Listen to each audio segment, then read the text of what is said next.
एक समय की बात है। भारत के एक छोटे से गांव में भूषण नाम का एक मेहनती किसान रहता था। कई सालों से बारिश न होने के कारण उसका गांव सूखे से जूझ रहा था, जिससे भूषण को काम की तलाश में अपना घर छोड़कर विजयपुर गांव जाना पड़ा। विजयपुर में वह एक दयालु किसान जगत सेठ से मिला, जिन्होंने उसकी ईमानदारी देखकर उसे तुरंत काम पर रख लिया। भूषण को हर महीने 5,000 रुपये मिलते थे और वह गायों और भैंसों की देखभाल करता था। उसकी लगन से प्रभावित होकर जगत सेठ ने उसकी तनख्वाह बढ़ाकर 10,000 रुपये कर दी। सालों की कड़ी मेहनत और ईमानदारी के बाद भूषण ने न केवल अपनी जरूरतें पूरी की, बल्कि धीरे धीरे 1,00,000 रुपये की एक अच्छी खासी जमा पूंजी भी बना ली। ये पैसे उसके भविष्य का सपना थे। एक छोटा सा घर, अपनी बहन की शादी और अपने परिवार के लिए एक बेहतर जीवन। उसने इन पैसों को एक मिट्टी के गड्ढे में छुपाकर रखा, जिसे वह अपनी कुटिया में एक कोने में दबा देता था। लेकिन हर रात उसे चिंता सताती थी कि कहीं कोई चोर उसके जीवन भर की कमाई को चुरा न ले। यह चिंता इतनी बढ़ गई कि उसने अपनी समस्या अपने मालिक और सच्चे दोस्त जगत सेठ को बताई। जगत सेठ ने उसकी परेशानी को समझा और उसे गांव के मशहूर जमींदार के पास पैसे रखने की सलाह दी। वह बहुत ईमानदार और भरोसेमंद हैं, जगत सेठ ने कहा। लोग अपनी सारी कीमती चीजें उन्हीं के पास रखते हैं। भूषण ने उनकी बात पर भरोसा किया और एक बड़ी सी पोटली में अपनी पूरी जमा पूंजी लेकर जमींदार के घर गया। जमींदार का घर एक आलीशान महल जैसा था, जिसकी शान और शौकत देखकर भूषण थोड़ा हिचकिचाए, लेकिन जगत सेठ की सलाह पर उसका भरोसा अटूट था। उसने विनम्रता से अपनी कहानी जमींदार को बताई और उनसे अपने पैसे सुरक्षित रखने की विनती की। जमींदार ने एक क्षण के लिए सोचा, उसकी आंखों में एक अजीब सी चमक आई और उसने पैसे ले लिए। उसने भूषण को एक सादा कागज का टुकड़ा दिया, जिस पर उसने बस इतना लिखा था कि भूषण ने उसे कुछ पैसे दिए हैं। भूषण को कागज के टुकड़े की कीमत समझ नहीं आई, लेकिन उसे जमींदार की प्रतिष्ठा पर पूरा भरोसा था और वह संतुष्ट होकर अपनी कुटिया में वापस आ गया। समय बीतता गया। एक दिन भूषण की बहन की शादी तय हुई। उसके दिल में खुशी की लहर दौड़ गई। उसे अपने सपने पूरे होने का एहसास हुआ और वह तुरंत जमींदार के पास गया।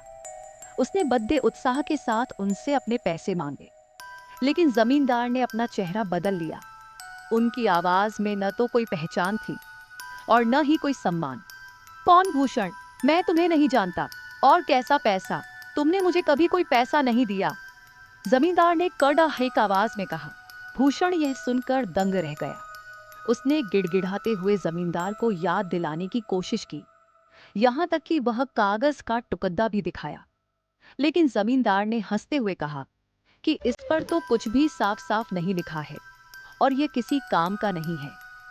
जमींदार ने अपने 2 पहलवान जैसे नौकरों को बुलाया और उन्हें भूषण को मार पीट कर बाहर फेंकने का आदेश दिया।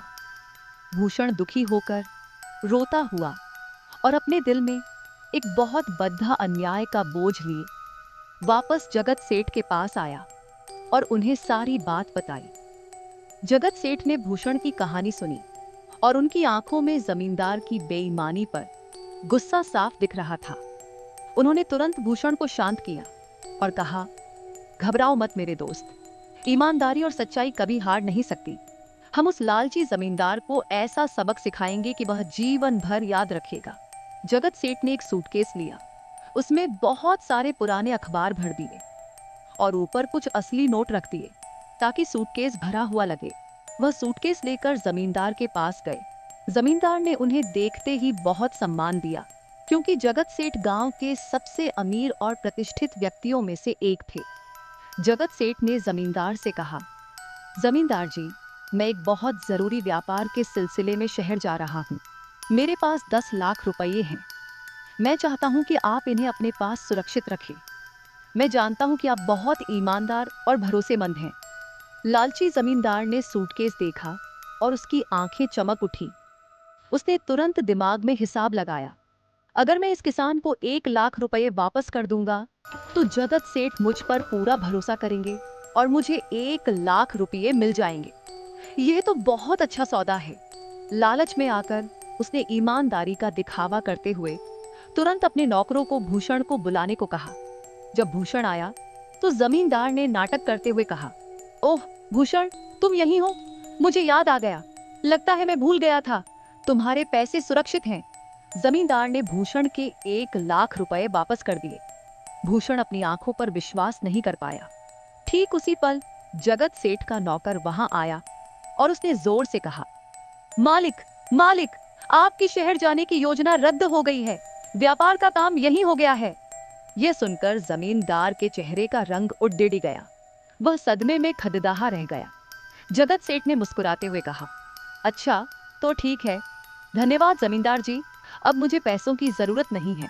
जगत सेठ ने अपना सूटकेस उठाया और भूषण को लेकर वहां से चले गए। जमींदार के हाथ कुछ नहीं लगा।